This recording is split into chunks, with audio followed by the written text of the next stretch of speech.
পাকিস্তানের অন্তর্ভুক্ত পাঞ্জাবের গুজরানওয়ালার একেবারে অতি নগণ্য অখ্যাত গ্রামে একটা অত্যন্ত সাধারণ ছোট্ট ফার্নিচারের দোকানদারের ঘরে 1929 সালের 15ই জুন যে ফুটফুটে মেয়েটা জন্ম নিয়েছিল সে আসলে নূর। আর এই মেয়েটাই তার বাবার সঙ্গে একটু বড় হয়ে চলে এলো লাহোরে, যার পুরো নাম সুরাইয়া জামাল শেখ। গত শতাব্দীর 40 এবং 50-এর দশকে এই মেয়েটারই রূপ, যৌবন, গান আর প্রেমের জোয়ারের ঢেউ আছড়ে পড়েছিল অবিভক্ত তামাম ভারতবর্ষে। বলিউড চলচ্চিত্র জগতের কিংবদন্তি সেই হিরোইনেরই নাম সুরাইয়া। আর কালে কালে তিনি হয়ে উঠলেন 40 এবং 50-এর দশকের ভারতীয় চলচ্চিত্রের একজন স্বনামধন্য গায়িকা এবং শ্রেষ্ঠ গ্ল্যামার কুইন অ্যাক্ট্রেস। নবযৌবন থেকে হতযৌবন তিনিই হয়ে উঠলেন সব্বার দিল কি ধড়কন। তিনিই ছিলেন উপমহাদেশের প্রথম এবং একমাত্র জনপ্রিয় অভিনেত্রী এবং গায়িকা, যার কণ্ঠের জাদুর জন্যই তাকে দেওয়া হয়েছিল উপমহাদেশের প্রথম মেলোডি কুইন বা মালিকা ই তাবাসসুম বা সুরের রানী খেতাব, এবং পরবর্তীকালে তার নামের শিরোনাম দেওয়া হলো নূর জিহান। পুরাণে দেবতা, দানব, যক্ষ, নর একধার থেকে সবাই যেমন উর্বশীকে চেয়েছিলেন, কিন্তু কেউই তাকে পাননি, এমনকি পুরুরবা তাকে পেয়েও পাননি। ঠিক তেমনি সাধারণ দর্শক থেকে গুণমুগ্ধ ভক্ত, এমনকি বলিউডের বাঘা বাঘা ডিরেক্টর, প্রডিউসার লাইন দিয়ে সর্বস্ব দিতে চেয়েও তাকে পাননি। আর পুরুরবার মতোই বলিউডের সেই সময়ের অন্যতম সেরা নায়ক, যিনি অসংখ্য মহিলার রাতের ঘুম কেড়ে নিয়েছিলেন বছরের পর বছর, সেই এভারগ্রিন দেবানন্দ কিন্তু তাকে পেয়েও পাননি। প্রিয় বন্ধু, আমি তোমার সুতপন, আর আমার পডকাস্টে তুমি শুনছো কথায় কথায়। আজ শুধুমাত্র তোমাকেই শোনাবো ভারতীয় চলচ্চিত্রের একজন স্বনামধন্য গায়িকা এবং শ্রেষ্ঠ গ্ল্যামার কুইন অ্যাক্ট্রেস হয়েও উপমহাদেশের প্রথম মেলোডি কুইন বা মালিকা ই তাবাসসুম বা সুরের রানী খেতাব অর্জন করেও দেবানন্দকে পেয়েও কেন পেলেন না তিনি, আর কেনই বা তাকে পেলেন না দেবানন্দ, এবং কাউকে তিনি পেলেন না, কেনই বা কেউ তাকে পেলেন না। বলিউডের কুইন হয়েও স্রেফ ব্যর্থ হয়ে গেল তার প্রেম। কেন তিনি রয়ে গেলেন সাফল্যের চূড়ান্ত শীর্ষে উঠেও একেবারে চরম নিঃসঙ্গ? সেই ভালোবাসায় ভরা চরম স্বার্থপরতার নিষ্ঠুর কাহিনী, নিঃসঙ্গ জীবনের সত্যিকারের বলিউডের গল্প আমি তোমায় শোনাবো, আর অবশ্যই তুমি সঙ্গে থাকবে। ছোট থেকেই অসাধারণ গানের গলা ছিল সুরাইয়ার, আর তার সঙ্গে ছিল অসম্ভব আকর্ষণীয় মুখশ্রী। 1930-এর দশকে পরিবারের সঙ্গে চলে এলেন মুম্বাই। মাত্র 7 বছর বয়সে শিশু শিল্পী হিসাবে আত্মপ্রকাশ করেন ম্যাডাম ফ্যাশন সিনেমায়। একই সঙ্গে অল ইন্ডিয়া রেডিওতে শিশু শিল্পী হিসাবে শুরু করলেন নিয়মিত গান গাওয়া। মাত্র 14 বছর বয়স থেকে হিরোইনের চরিত্রে শুরু করলেন অভিনয়। কেএল সাইগাল সুরাইয়ার গানে এতটাই মুগ্ধ হয়েছিলেন যে তার ছবি তদবিরের হিরোইন করে বসলেন সুরাইয়াকে। নিজের একনিষ্ঠ অভিনয় এবং মনোমুগ্ধকর সঙ্গীতের সুরমূর্ছনায় একেবারে পাকা করে নিলেন নিজের সিংহাসন। মাত্র কয়েক বছরের মধ্যেই ভারতীয় সিনেমায় হাইস্ট পেড শিল্পী হিসাবে নিজেকে প্রতিষ্ঠিত করে নিলেন তিনি। শুরু হলো জীবনের দ্বিতীয় অধ্যায়। 40-এর দশকের শেষ দিকে দেবানন্দ তখন সিনেমায় নিজেকে প্রতিষ্ঠিত করবার চেষ্টা করছেন। সুরাইয়া তখন সুপারস্টার। ভারতীয় হিন্দি ও উর্দু ছবিতে সমান জনপ্রিয় সুরাইয়ার সঙ্গে নাটকীয়ভাবে পরিচয় হয়ে গেল নবাগত নায়ক দেবানন্দের সঙ্গে। মুম্বাই থেকে ট্রেনে পুনে যাচ্ছিলেন দেব, আর তার সঙ্গে একই কামরায় উঠলেন সুরাইয়া। স্বপ্নের নায়িকাকে একেবারে সামনে থেকে দেখে মুগ্ধ হয়ে গেলেন দেব। খ্যাতির শিখরে থাকার সত্ত্বেও সুরাইয়া কিন্তু নবাগতদের প্রতি ছিলেন যথেষ্ট সহানুভূতিশীল।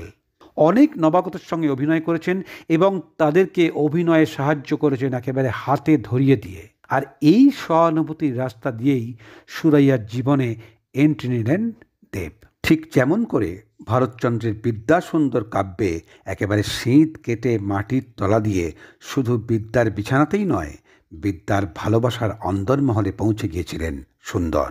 সুরাইয়ার সঙ্গে দেবানন্দের প্রথম ছবি বিদ্যা 1948 সালে। প্রথম দর্শনেই একেবারে প্রেমে পড়ে গেলেন দেব, কিন্তু সুরাইয়ার মনে তখনও জাগেনি প্রেম। কিন্তু বিধাতা মুচকি হাসলেন। ছবিতে নৌকার উপর একটি গান কিনারে কিনারে চলে যায়েঙ্গে, এই গানের দৃশ্যের শুটিংয়ে হঠাৎ নৌকা গেল উল্টে। সুরাইয়া সাঁতার জানতেন না। নিজের প্রাণের তোয়াক্কা না করে দেব ঝাঁপিয়ে পড়লেন নদীতে। একেবারে সিনেমাটিক স্টাইলেই প্রাণ বাঁচিয়ে তুলে আনলেন জল থেকে সুরাইয়াকে। সেই পর্বের শুরু। জড়িয়ে পড়লেন তার অসাধারণ রূপের মাধুর্য আর কণ্ঠের জাদুতে। পরে কাজের সূত্রে জমতে লাগলো তাদের আলাপ, শুরু হলো চলচ্চিত্রের সংলাপ বলবার সময় নিজেদের মন দেওয়া নেওয়ার পালা। অভিনয়ের কায়দায় ভালোবাসার আলাপন এক করে দিল দুজনের রাস্তা। সুদর্শন দেব ছিলেন প্রাণচঞ্চল আর সুরাইয়া ছিলেন কাব্যিক মেজাজের, শান্ত স্বভাবের। কিন্তু দুজনেই ছিলেন দুজনের চোখের মণি। সুরাইয়াকে সত্যিই খুব ভালোবাসতেন দেব, কিন্তু তারা কোনোদিন এক হতে পারেননি। প্রেমের এক সন্ধিক্ষণে দেবানন্দ এক সময় সুরাইয়াকে বলেছিলেন, পৃথিবীর একমাত্র ধর্ম হলো প্রেম। সামাজিক কিংবা পারিবারিক বাধাকে তোমার হৃদয়ের উপর কখনো স্থান দিও না।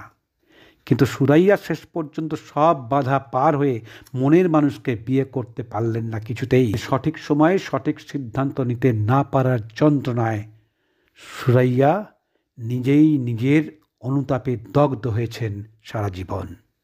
যদিও বলিউডের ইতিহাসে এই জন্যই লেখা হয়ে গেল দেব সুরাইয়া জুটি। আর তারপর ধীরে ধীরে মুক্তি পেল 7-7টি ছবি। চলচ্চিত্র জীবনের খ্যাতির তুঙ্গে যখন সুরাইয়া আবেগপ্রবণভাবে জড়িয়ে গেলেন অভিনেতা দেবানন্দের সঙ্গে, তাদের জুটিতে 1948 থেকে 51 সাল পর্যন্ত box office super duper hit করল 6টা ছবি। আর একই সঙ্গে পাল্লা দিয়ে চলল তাদের প্রেম। সিনেমার পর্দার মতোই প্রেমের ইতিহাসের পাতায় লেখা হয়ে গেল দুটি নাম, দেব সুরাইয়া। এমন গভীর প্রেম ভারতীয় সিনেমার ইতিহাসে বিরল। সবচেয়ে বড় কথা, তৎকালীন সামাজিক গোঁড়ামির কোনো পরোয়া করেননি দুজনে। সাক্ষাৎকারে যখনই এ সম্পর্কে প্রশ্ন করা হয়েছে, তারা সব সময় উত্তর দিয়েছেন একেবারে মন খুলে। কারণ প্রেমটা তারা জুটি বাঁধার জন্য বা স্ট্যাটাস সিম্বল মেনটেন করবার জন্য করেননি। সর্বোপরি তাদের দুজনের মধ্যে না ছিল কোনো রকম ধান্দাবাজি। একে অপরের জন্য সত্যিকারের ভালোবাসা এবং সম্মান ছিল তাদের হৃদয়ে। ঘটনার বহু বছর পর একটি সাক্ষাৎকারে সুরাইয়া বলেন, দেবানন্দের ব্যক্তিত্বের সাদাসিধে দিকটাই আমাকে আকৃষ্ট করেছিল। যেদিন নৌকার দুর্ঘটনা ঘটে, আমি দেবকে বলেছিলাম, তুমি যদি না বাঁচাতে আজ আমার জীবন শেষ হয়ে যেত। শুনে দেব বলেছিলেন, তোমার জীবন শেষ হলে তার সঙ্গে আমারটাও শেষ হয়ে যেত। এর মধ্যে দেব সুরাইয়া অভিনীত 1948 সালের বিদ্যা এবং 1949 সালের জিত এবং সায়ের হয়ে গেল একেবারে সুপারহিট। তখনও কেউ কিন্তু গুনাক করেও সন্দেহ করেননি যে ডুবে ডুবে জল খাচ্ছে এই জুটি। কিন্তু আফসার ছবির সঙ্গীত পরিচালক এস মাহিন্দার এক সময় বলেছিলেন, সুরাইয়া ও দেবানন্দের মধ্যে যে প্রেম চলছে তা প্রথম 1949 সালের আফসার ছবির সেটেই ধরা পড়ল তার চোখে। তারা মাঝে মধ্যে হাওয়া হয়ে যেতেন কিংবা স্টুডিওর ভেতরেই খুঁজে নিতেন কোনো নিরালা নির্ঝুম একান্ত আশ্রয়। প্রেমের ইতিবাচক ছাপ পড়ল দুজনের ওপরেই। দেবের অভিনয় হলো আরও পরিণত। সুরাইয়ার কণ্ঠে খেলা করতে লাগলো প্রেমের ঢেউ। সুরাইয়া ছিলেন গ্রেগরি পেকের ভক্ত। দেব তাই সুরাইয়াকে পাবার জন্য শুরু করতে লাগলেন গ্রেগরি পেকের অভিনয়ের ধরন। সিনেমার শুটিংয়ে যখন তারা প্রেমের অভিনয় করতেন, ডায়লগ থ্রো করবার সময় কিংবা এক্সপ্রেশন দেবার সময়, তখন তাদের ইউনিটের সকলেই টের পেত তাদের হৃদয়ের টুইঙ্কেল টুইঙ্কেল লিটল স্টার। এদিকে 1 বছরের মধ্যে সম্পর্কটা এমন জায়গায় পৌঁছলো, তারা ঠিক করলেন পরিবারের অমতেই বিয়ে করবেন। অমত মূলত ছিল সুরাইয়ার পরিবারে।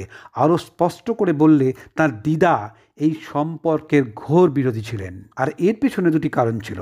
প্রথম কারণটা হলো, পরিবারের একমাত্র রোজগারের সদস্য ছিলেন সুরাইয়া, তাও নেহাত কম রোজগারে নয়। সেই সময়ের বলিউডের 1 নম্বর নায়িকা তখন, আর সেই সময় লক্ষ লক্ষ টাকা রোজগার করছেন সুরাইয়া। দ্বিতীয়ত, তাদের সম্পর্কটা ছিল হিন্দু এবং মুসলমানের প্রেম। যদিও সুরাইয়া এসব নিয়ে তখনও ভাবিত ছিলেন না, তার বাবা মায়েরও এ সম্পর্কে বিন্দুমাত্র আপত্তি ছিল না।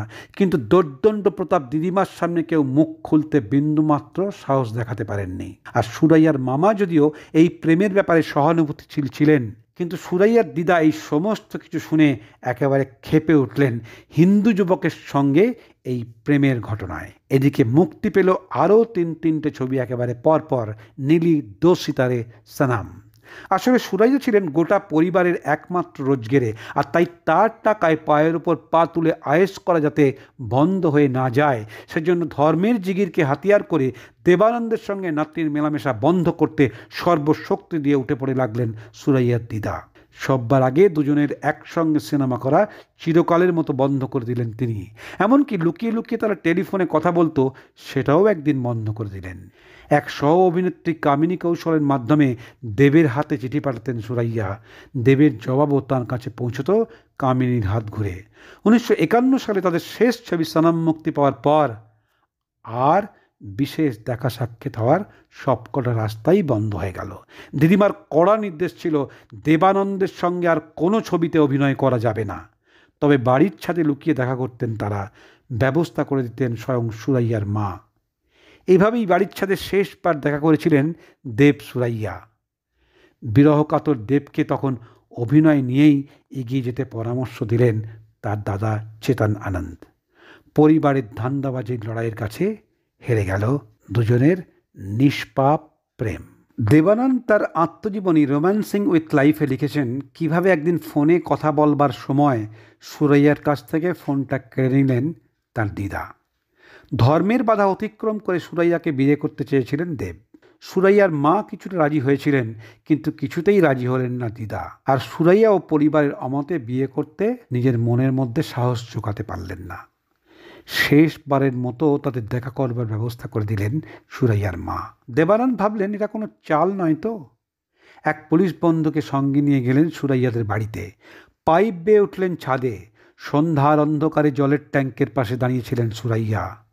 অশ্রু ভেজা চোখে পরস্পরকে জড়িয়ে ধরলেন তারা। সেই সন্ধ্যায় চিরদিনের মতো বিদায় নিলেন তারা একে অপরের কাছ থেকে। বাস্তবের নিদারুণ দৃশ্য হারিয়ে দিল পর্দার প্রেম। 1949 সালে জিত ছবির শুটিংয়ের সময় পালিয়ে গিয়ে বিয়ে করবেন বলে ঠিক করেছিলেন দেব আর সুরাইয়া। তাদের পাশে দাঁড়িয়েছিলেন সহ অভিনেত্রী দুর্গা খোটে। কিন্তু ছবির এক সহপরিচালক এই খবর জানিয়ে দিলেন সুরাইয়ার বাড়িতে। তার দিদিমা এসে সেট থেকে টানতে টানতে নিয়ে গিয়েছিলেন সুরাইয়াকে। 1950 সালে মুক্তি পেল তাদের ছবি নীল। শুটিংয়ের সেটে সুরাইয়াকে আরও একবার বিয়ের প্রস্তাব দিলেন দেব। তখনকার দিনে 3000 টাকার হীরের আংটি সকলের সামনেই সুরাইয়ার আঙুলে পরিয়ে দিয়েছিলেন স্বয়ং দেব। পালিয়ে গিয়ে বিয়েতেও কোনো আপত্তি ছিল না তার, কিন্তু সামাজিক চক্ষু লজ্জার ভয়ে রাজি হননি সুরাইয়া। রাগে জ্ঞান হারিয়ে প্রেমিকাকে চড় মেরেছিলেন দেবানন্দ। বলেছিলেন তুমি ভীতু কাপুরুষ। একটি সাক্ষাৎকারে সুরাইয়া বললেন দেব তখন আমাকে বারবার বিয়ের প্রস্তাব দিচ্ছে আর আমি বারবার না করে দিচ্ছি। রাগেও আমায় কাপুরুষ বলেছিল। হয়তো আমি তাই ছিলাম। আমি স্বীকার করছি সে সাহস তখন আমি দেখাতে পারিনি। হয়তো এটা আমার বড় ভুল ছিল। হয়তো আমার ভাগ্যে এটা লেখাই ছিল। তার সঙ্গে অবশ্যই ভয়ও ছিল, কারণ তার মামা রাগের মাথায় বহুবার দেবানন্দকে হত্যা করবার হুমকি দিয়েছিলেন সুরাইয়ার সামনে। সম্পর্ক রাখলে যদি কোনো অপ্রীতিকর ঘটনা ঘটত, নিজের ভালোবাসার মানুষটা যদি নিজের চোখের সামনে নিজের পরিবারের লোকই তাকে শেষ করে দিত, তাহলে নিজেকে কোনোদিন কি মাপ করতে পারতেন সুরাইয়া? দেবানন্দ আর সুরাইয়া নিজেদের শেষ নিঃশ্বাস পর্যন্ত সম্পূর্ণ নিঃস্বার্থভাবে শুধুমাত্র ভালোবাসার জন্যই ভালোবেসে গিয়েছিলেন আজীবন। দেবানন্দ এই আঘাতটা কাটিয়ে উঠতে পারলেও সুরাইয়া কিন্তু পারেননি। তখন দেবের কেরিয়ার পুরো গতিতে চলছে একেবারে সামনের দিকে। সুরাইয়া এরপর কয়েকটি ছবিতে অভিনয় করে চলচ্চিত্র জগৎ থেকে সম্পূর্ণ বিদায় নিলেন। 1963 সালের পর আর কোনো ছবিতে অভিনয় করেননি সুরাইয়া। দেব পরবর্তীতে বিয়ে করলেন ট্যাক্সি ড্রাইভার সিনেমায় তার সহ অভিনেত্রী কল্পনা কার্তিককে, যার আসল নাম ছিল মোনা। ঝোঁকের মাথায় মোনাকে বিয়ে করলেও দেবের দাম্পত্য জীবন কিন্তু সুখের হয়নি। কারণ একটাই, তার হৃদয় মন প্রাণ সমগ্র অস্তিত্ব জুড়ে রয়েছে সুরাইয়া। দেবের জীবনে সুন্দরী নায়িকার আনাগোনা কম ছিল না। তার হাত ধরে চলচ্চিত্রে পা রেখেছেন জিনাত আমান, হেমা মালিনীর মতো সুন্দরীরা। অনেকের সাথে আন্তরিক সখ্যতা হলেও নিজের পিঞ্জরে গোলাপ পায়রার মতো পুষে রেখেছিলেন একমাত্র সুরাইয়াকেই। তাই সিনেমার মতোই ব্যক্তিগত জীবনে সুরাইয়াকে তিনি কখনোই ভুলতে পারেননি। এক ছাদের নিচে বসবাস করলেও মোনার সঙ্গে তেমন কোনো ঘনিষ্ঠতা কিন্তু কোনোদিনই হয়নি যেটা হয়েছিল সুরাইয়ার সঙ্গে। অন্যদিকে সুরাইয়া অবিবাহিত রইলেন সারা জীবন ধরে। মা বাবা দিদার মৃত্যুর পর একেবারে নিঃসঙ্গ একা হয়ে পড়লেন তিনি। তার আত্মীয়রা একে একে সবাই ভারত ছেড়ে চলে গেলেন পাকিস্তানে। বোম্বেতে একা রয়ে গেলেন নিঃসঙ্গ নির্ভীতচারিণী সুরাইয়া। সিনেমার কোনো অনুষ্ঠানেই তিনি কখনোই যেতেন না। গানের জগতও ত্যাগ করলেন। 70-এর দশকে এক সাক্ষাৎকারে তিনি বললেন দেবকে প্রত্যাখ্যান করাটা ছিল তার জীবনের চরম ভুল। এভাবেই জীবনের বাকি দিনগুলি পার করে দিয়ে সুরাইয়া 2004 সালের 31 জানুয়ারি 74 বছর বয়সে ক্যান্সারে তার মৃত্যুর পূর্ব পর্যন্ত তার মুম্বাই অ্যাপার্টমেন্টের মধ্যে কৃষ্ণমহলের মেরিন ড্রাইভেই বসবাস করছিলেন নিজের মতো করে। 1949 সালে দেব সাংসারিক জীবনে প্রবেশ করলেও জীবনের শেষ দিকে তিনি সম্পূর্ণ একাই কাটিয়েছেন। তিনি কতটা একা ছিলেন তার একটি জবাব এর উত্তর দেবে। তার সঙ্গে বেশ কয়েকটি সিনেমায় অভিনয় করা অভিনেত্রী তাবসুম একবার তাঁকে জিজ্ঞাসা করেন, দিদি কেমন আছেন, আপ कैसी है? উত্তরে সুরাইয়া বলেন, कैसी गुजर रही हूँ सभी पूछते हैं, कैसे गुजराती हूँ कोई नहीं पूछता। কেমন আছি সে কথা সকলেই জিজ্ঞাসা করে, কিন্তু কিভাবে দিন কাটাই সেটা কেউ ভুলেও জিজ্ঞাসা করে না। আর এভাবে একলাই 75 বছর বয়সে 2004 সালের 31 জানুয়ারি নিঃশব্দে চলে গিয়েছিলেন উপমহাদেশের প্রথম মেলোডি কুইন বা মালিকা-ই তাবাসসুম, সুরের রানী সুরাইয়া। আর এভাবেই বলিউডের রূপালী পর্দার সীমানা ছাড়িয়ে রোমিও জুলিয়েট, হীর রাঞ্ঝা, লায়লা মজনু, মির্জা সাহেবা, দেবদাস পার্বতীর মতোই তাদের প্রেম পূর্ণতা না পেলেও চিরন্তন প্রেমের ইতিহাসের পাতায় লেখা হয়ে গেল দুটি নাম, দেব, সুরাইয়া। আজ এই পর্যন্তই বন্ধু। ভালোবেসে চ্যানেলটাকে সাবস্ক্রাইব করে লাইক, শেয়ার, কমেন্ট করে জানিয়ে দিও তোমার মনের গোপন কথা। ভালোবাসার অক্ষরে লিখে দিও তোমার নাম ইতিহাসের পাতায়। তুমি ভালোবেসে ভালো থেকো বন্ধু। টাটা।